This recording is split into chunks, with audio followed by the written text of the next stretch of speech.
भारत में स्थित एक ऐसा मंदिर जिसके बारे में बहुत ही कम लोग जानते हैं। जी हाँ, मैं बात कर रहा हूँ रामायण काल की बाली की गुफा के बारे में। वैज्ञानिक जब बाली की गुफा में घुसे तो अंदर का नजारा देखकर उनके होश उड़ गए। ऋषिम पर्वत पर स्थित सुग्रीव के गुफा के बारे में तो सब जानते हैं, लेकिन बाली के गुफा को लेकर हर कोई अनजान है, जो अपने अंदर ही कई राज समेटे हुए हैं। इस गुफा का पता जब वैज्ञानिकों को चला तो वो भी इस गुफा के अंदर गए तो उन्हें कुछ ऐसे प्रमाण मिले जिससे साबित हो गया कि ये गुफा सच में बाली की गुफा है। लेकिन उस गुफा के अंदर उन्हें ऐसा क्या मिला जिसे देखकर उनके होश उड़ गए।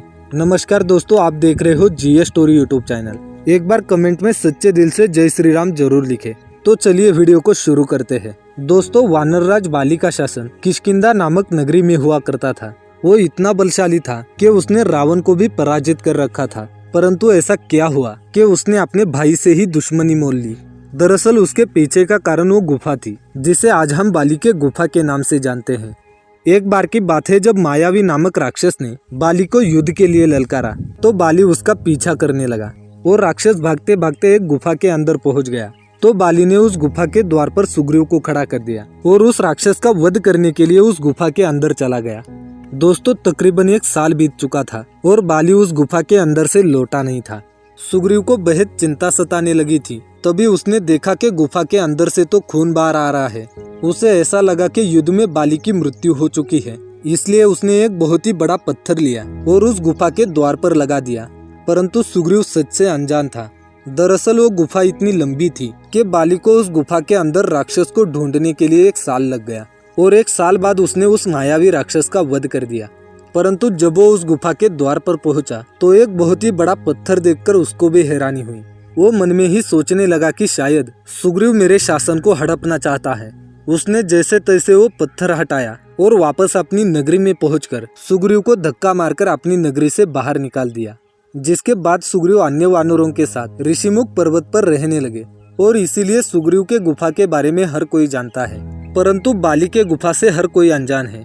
आज के समय में बाली की वही गुफा तुंगभद्रा नदी के किनारे वाले कर्नाटक के हापी शहर के आसपासी इलाकों में है।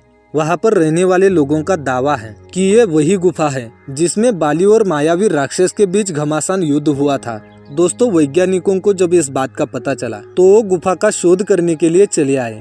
लेकिन अब वो गुफा के अंदर पहुंचे तो उनको इस बात का पता नहीं था कि ये गुफा आखिर कितनी लंबी है। वो गुफा से बाहर आ गए और अपने साथ खाने पीने की चीजों को लेकर फिर से उस गुफा के अंदर गए।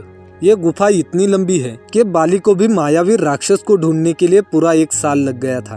परंतु वैज्ञानिक धीरे धीरे उस गुफा के अंदर जा रहे थे। उन्हें बस एक ऐसा प्रमाण चाहिए था जिससे वो सिद्ध कर सके कि ये गुफा सच में बाली की गुफा है। वो 2-3 दिन तक उस गुफा में विचरण और शोध करते रहे, लेकिन उनके हाथ कुछ भी नहीं लगा। लेकिन ठीक 3 दिन बाद उन्हें अंदर से एक विशालकाय नाखून प्राप्त हुआ।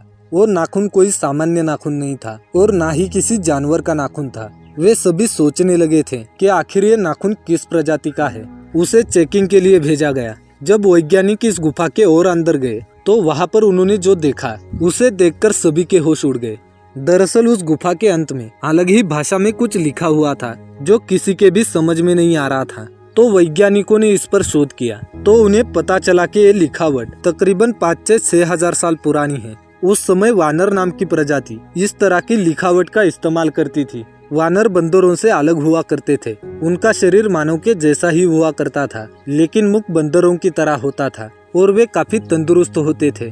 जब उस नाखून की अच्छी तरह से चेकिंग की गई तो उन्हें पता चला कि किसी आम इंसान का नाखून नहीं हो सकता और ना ही किसी जानवर का हो सकता है, क्योंकि मायावी राक्षस और बाली के बीच उस गुफा में घमासान युद्ध हुआ था। तो ये प्रमाण दिया गया कि ये जरूर उस मायावी राक्षस का नाखून होगा। इसके बाद वैज्ञानिकों ने भी इस बात पर मुहर लगा दी कि ये गुफा सच में बाली की गुफा है। दोस्तों, इस घटना को लेकर आपके क्या विचार हैं? आप हमें कमेंट बॉक्स के माध्यम से जरूर बताएं। अगर वीडियो पसंद आई है तो वीडियो को लाइक करके ऐसी ही और वीडियोस देखने के लिए चैनल को सब्सक्राइब करके बेल आइकन जरूर दबा लें।